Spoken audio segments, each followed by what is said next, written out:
Hello everyone, welcome to our YouTube channel. आप सभी का स्वागत है आईएफएस के इस प्लेटफॉर्म पर जिसका नाम है IT JAM GATE B sweet pitch YouTube channel. मैं हूं मोहित पाटीदार और आज हम ऐसे एस्पिरेंट का इंटरव्यू लेने जा रहे हैं जिनका आईटी जैम 2025 एग्ज़ाम क्वालिफाई हुआ है। ठीक है, तो चलिए बात करते हैं अब्दुल से। तो first of all Abdul, congratulation to you from my side, from thank you. My entire IFS team. Thank you और sir. Okay, most welcome Abdul. तो मैं आपसे हम्म, फर्स्ट ऑफ ऑल ये जो इंटरव्यू है वो आपका ऐसा स्प्रिंट देखने वाले हैं जो प्रिपरेशन कर रहे हैं, ठीक है, या करने वाले हैं जैम 2026 की। ठीक है, यस। तो फर्स्ट ऑफ ऑल अब्दुल, ठीक है, मैं आप सभी को बताना चाहूँगा अब्दुल हमारे एक अप्लाई के स्टूडेंट है।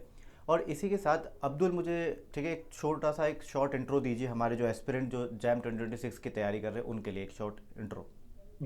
माई सेल्फ अब्दुल बासित पहले फ्रॉम गुजरात पाटन। और I study in third year BSc college. Last year ये मेरा फाइनल है। अब एग्जाम आने के बाद हमारा डिग्री फिनिश हो जाएगी। ओके। मैं एचएनजीयू यूनिवर्सिटी है उसमें से डिग्री कर रहा हूँ। ओके, ठीक है। तो अब्दुल, मैं आपसे यही पूछना चाहूँगा कि आप, ठीक है, चलो अच्छा, बीएससी फाइनल ईयर में है और अभी इसी साल आपका एग्ज़ाम भी क्वालिफाई हुआ हम्म, है। ये तो बहुत ही अच्छी बात है, टाइम के अकॉर्डिंगली अब आप एमएससी कर सकते हो एक अच्छे इंस्टीट्यूट के साथ। तो वेल डन जी। अब्दुल। इसी के साथ मैं तो आपसे पूछना चाहूँगा कि आपने ये तैयारी जब पहली बार स्टार्ट करी थी, ठीक है, तो तब आपने क्या सोचा था कि मुझे जैम की तैयारी करना चाहिए? क्योंकि एग्ज़ाम जैम, फिर स्वेट पीजी, फिर गैट बी, इस तरीके के एमएससी एंट्रेंस एग्ज़ाम, ये सब है, राइट? हम्म। तो आपने जैम को सिलेक्ट किया था या आपको लगा होगा ना कि वहाँ पर फिजिक्स केमिस्ट्री मैथ्स है, तो आपने कैसे चूज़ किया कि मुझे ये वाली एग्ज़ाम देनी है, या सर फर्स्ट टाइम मुझे आपको ऐसा कैसे तो पता लगा?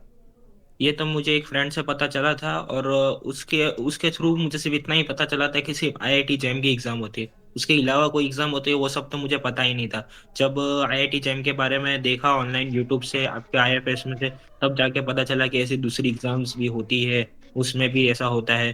तो उस टाइम मैंने तो पहले एक बार ये सोचा था कि आईआईटी में ही जाना है, यही प्रिफर करना है। तो मैंने यही एग्जाम को पहले वो रखा था, मेरा फर्स्ट गोल यही रखा था। और नेक्स्ट गोल मैंने गेट बी को रखा था, कि जो अभी एग्जाम होने वाली है वो।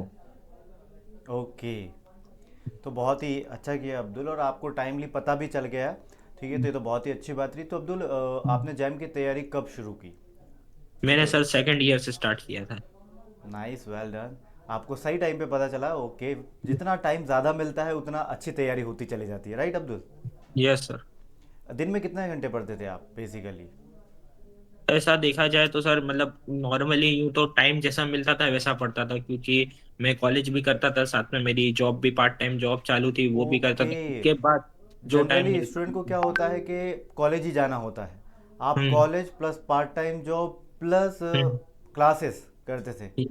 यस। ये तो मानना पड़ेगा अब्दुल, मतलब ये एक बहुत ही हेक्टिक शेड्यूल था आपका। और वाकई बहुत ही अच्छी बात है, ये काबिलियत तारीफ़ वाली बात हुई है कि बिल्कुल आपने बहुत ही अच्छा काम किया। और मतलब कई सारे एस्पिरेंट हमारे ऐसे हैं ना, जिनको सिर्फ कॉलेज जाना रहता है, उसके बावजूद भी वो इस तरह की एक्सक्यूज़ देते हैं कि सर टाइम नहीं मिलता।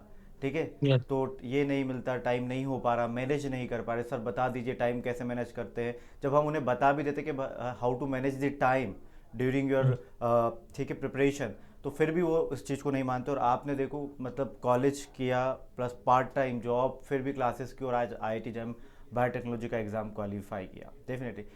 अब्दुल, कभी सोचा था कि आपने ये एग्ज़ाम जब पहली बार पता चला था कि मैं क्वालिफाई कर पाऊंगा कभी? सर ऐसा तो इरा था नहीं, क्योंकि इस टाइम की जब मैंने पहली बार ये देखा ना, तो 2024 का पेपर देखा था, वो ओके। बहुत इजी लगा था मुझे।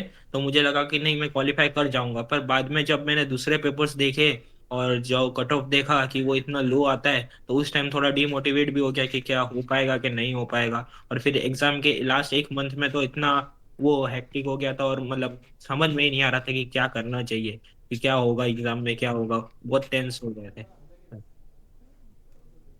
ओके अब्दुल, तो वह मैं यही पूछना चाह रहा था, मैं एस्पिरेंट से पूछता हूँ, क्योंकि जितने भी तैयारी करते हैं ना, डियर ऑल एस्पिरेंट जो आईआईटी जैम 2026 की तैयारी कर रहे हैं, या आप हमारा ये इंटरव्यू देख रहे हैं, तो मैं आप सभी को बताना चाहूँगा कि आप जो फेस कर रहे हो ना, वो सारे एस्पिरेंट जो टॉपर है वो भी फेस करता है। जैसे कि अब्दुल ने भी फेस किया था, फर्स्ट टाइम उन्हें भी नहीं पता था यार ये एग्ज़ाम में कब निकाल पाऊंगा कि नहीं निकाल पाऊंगा। जब एक बार तैयारी करने लग गए, स्टार्ट हो गई स्टार्ट, ठीक है, तो फिर तो धीरे धीरे धीरे धीरे पता चल जाता है, राइट अब्दुल? यस सर ये। ऐसा क्या किया था आपने during your preparation so that आपका एग्ज़ाम क्वालिफाई हुआ? ऐसी क्या क्या चीज़ें आपने अपनाई थी regarding your syllabus, regarding your preparation? ठीक है, तो ऐसा आपने क्या मैंने किया था?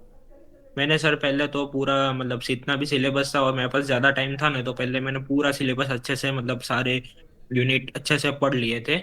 और फिजिक्स केमिस्ट्री मैथ्स भी, मतलब मैथ्स पढ़ा था पर ऑनलाइन में समझ नहीं आ रहा था, तो मेरा एक फ्रेंड था, उसने 11th 12th में मैथ्स किया था, तो उससे मैंने मैथ्स सीखा। और उसके बाद मेरे यहाँ सारे यूनिट मैंने कंप्लीट कर दिए थे इस चारों सब्जेक्ट के। उसके बाद लास्ट एग्जाम के टाइम में, लास्ट 2 मंथ में, मैंने सारे यूनिट का रिवीजन किया और उसके बाद क्वेश्चन प्रैक्टिस की। उसमें भी वो आपने लास्ट 6 डेज में जो सीरीज चलाई थी मैराथन वाली, वो सीरीज में क्वेश्चन प्रैक्टिस की थी।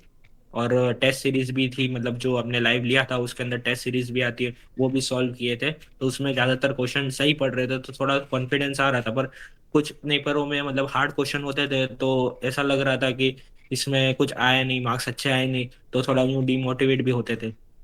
ऑनलाइन यूट्यूब के चैनल के जो क्वेश्चन थे, उसमें थोड़ा कॉन्फिडेंस बिल्ड हो रहा था कि नहीं आता है, कुछ तो आता है, इतनी वो लोग मेहनत के बाद वो चीज़ें होता है। इसलिए दी जाती है अब्दुल, राइट, आपने सही समझा, वो इसलिए हम्म। भी दी जाता है क्योंकि थोड़ा सा टफ लेवल इसलिए दिया जाता है सो दैट पेपर जो आने वाला है उसके बारे में हमें कुछ नहीं पता। इस बार का आईआईटी या जैम का पेपर टफ था, आप कट ऑफ से ही पता कर सकते हो। पिछली बार 44 कट ऑफ गया था, इस बार 24 गया जनरल कैटेगरी का। ठीक है, यस। तो कट ऑफ ऊपर नीचे हो सकता है, पेपर का लेवल ऊपर नीचे होता है हमेशा। तो मतलब हमें उस लेवल की प्रिपरेशन करनी होती है सो दैट, है ना, हमारा पेपर ऊपर नीचे कहीं पे भी हो, हम इस लेवल की प्रिपरेशन करेंगे तो हमारा पेपर कहीं पे भी आए, फिर बॉटम लाइन पे आए या टॉप ऑफ द लाइन पे आए, हमारा सॉल्व होगा। ठीक है ना? यस। तो इस वजह से हम थोड़ा सा पेपर जो है, हमारे टेस्ट सीरीज है, वो थोड़ा सा डिफिकल्ट बनाते हैं सो दैट बच्चा जो है वो एनालाइज कर पाए अपने आप को और उन टॉपिक पे ज़्यादा ध्यान दे। तो बिल्कुल सही किया आपने भी। और आपने जैसे कि बताया कि हमारे यूट्यूब लाइव के दौरान आप बने रहे थे लास्ट में, बिल्कुल, तो ये तो बहुत ही अच्छी बात रही। फ़ायदा मिला या नहीं मिला? मिला ना सर, मिला, उससे फायदा मिला। हाँ, वो तो दिख ही रहा है डेफिनेटली। अब्दुल, तो घर पे सब कैसा फील कर रहे हैं? सब अच्छा ही फील कर रहे हैं। प्राउड फील कर रहे होंगे आप पे? Yes yes. हाँ, यस, ये तो प्राउड फील प्राउड कर रहे मोमेंट भी है। तो वेल डन हैं। अब्दुल। और आपने जैसे कि बताया कि रिवीजन भी आपने बहुत अच्छे से किया, आपने क्वेश्चन प्रैक्टिस भी की। तो मैं सारे ही एस्पिरेंट को मैं यही बताना चाहूँगा कि डियर ऑल एस्पिरेंट, किसी भी एग्ज़ाम को क्वालिफाई करने के लिए आपको रिवीजन और क्वेश्चन प्रैक्टिस, ये दोनों की इम्पोर्टेंट है।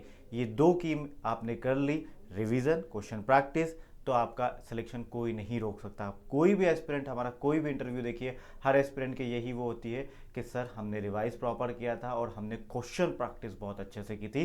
ठीक है, तो that's all from my end. Thank you so much everyone, और thank you Abdul for this thank interview, you. और कॉन्ग्रेचुलेशन। ठीक है, once again thank Abdul. You. तो that's all from my end. Thank you so much for joining this session everyone. Bye bye, take care and happy learning. Signing off, Mohit Patidar.